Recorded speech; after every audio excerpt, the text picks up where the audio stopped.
इस पाथवे के जरिए वो डायरेक्ट परमानेंट रेजिडेंसी मिलती है। ना सिर्फ वो बल्कि उनके स्पाउस, उनके हस्बैंड या वाइफ और उनके बच्चे, उनको भी पीआर मिलती है। करें canada.ca लिखेंगे तो वेबसाइट आपके सामने आ जाएगी। कैनेडियन गवर्नमेंट की ऑफिशियल वेबसाइट है।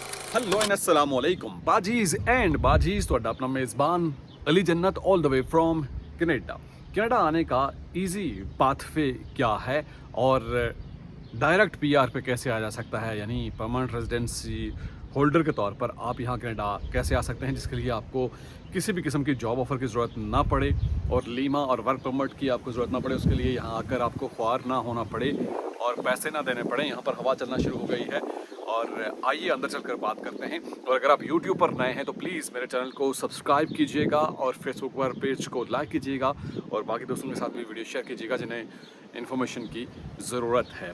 तो आइए चलते हैं और बात करते हैं कि किस तरह से आप यहाँ कैनेडियन गवर्नमेंट की तरफ से आपको इनविटेशन कैसे मिल सकता है और आप खुद अपनी एलिजिबिलिटी कैसे चेक कर सकते हैं, बजाय इसके कि आप किसी और पर रिलाई करें, कंसल्टेंट पर रिलाई करें या उनको भारी फीसें दें। आप खुद कैसे कर सकते हैं, ये जानना आपके लिए बहुत ही ज़रूरी है।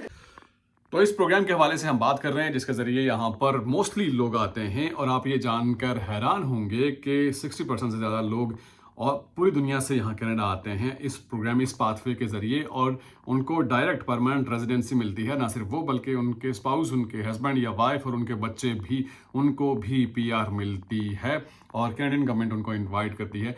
और आप कहेंगे कि ये तो कोई मुश्किल प्रोग्राम होगा।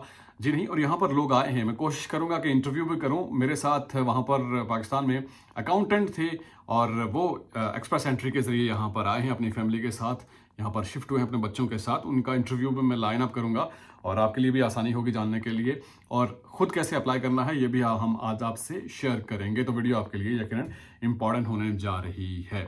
तो एक्सप्रेस एंट्री में आपको मालूम होना चाहिए कि जितनी आपकी एजुकेशन होगी उतने उसके आपको ज़्यादा पॉइंट्स मिलेंगे, ज़्यादा स्कोर मिलेंगे। लेट्स से आपने मास्टर्स कर रखी है तो मास्टर्स के मुकाबले में एमफिल है तो ज़्यादा उसके पॉइंट्स होंगे, या आपने पीएचडी कर रखी है तो पीएचडी के ज़्यादा मार्क्स होंगे।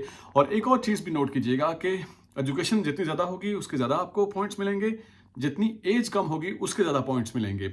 वैसे जो एज ब्रैकेट है 40 ईयर्स है आपकी, तो आप 40 ईयर से कम आप एक्सप्रेस एंट्री के लिए अप्लाई कर सकते हैं, फॉल कर सकते हैं उसमें कैटेगरी में।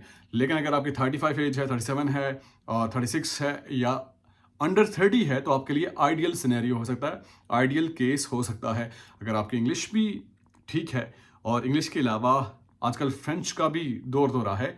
मैंने जब मास्टर्स किया तो हमारी मास्टर्स डिग्री में एक फ्रेंच लैंग्वेज का कोर्स था, पूरा एक सेमेस्टर था, और इस वक्त उन्होंने बताया कि फ्रेंच की बहुत डिमांड है और ये आपको सीखनी चाहिए। तो हम उस वक्त जो हमने सीखी थोड़ी बहुत, मतलब हमें फ्रेंच लैंग्वेज उन्होंने सिखा दी थी। तो अब उसकी इंपॉर्टेंस का अंदाज़ा यहाँ होता है जब आप कनाडा आते हैं कि फ्रेंच अगर आपको लैंग्वेज आती है तो एक प्लस पॉइंट होता है, उसके मार्क्स आपको मिलते हैं।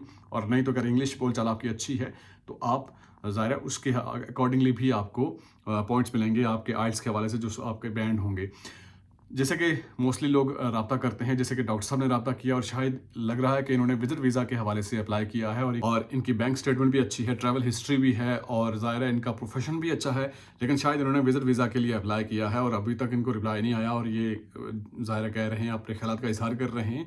तो कहने का मकसद ये है कि जो पढ़े लिखे लोग हैं और वो विजिट वीज़ा के लिए लेट से अप्लाई करते हैं और यहाँ आकर उनकी कोशिश ये होती है कि विजिट वीज़ा का स्टेटस चेंज हो। विजिट वीज़ा को ज़ाहिर आपने लीमा वर्क परमिट में चेंज करना है और उसके लिए यहाँ पर आपको मुंह मांगी कीमत देनी पड़ेगी आगे जो एम्प्लॉयर होगा, ठीक है, क्योंकि प्रोफेशन के अकॉर्डिंगली वो सारी चीज़ें वो भी आपको मालूम है।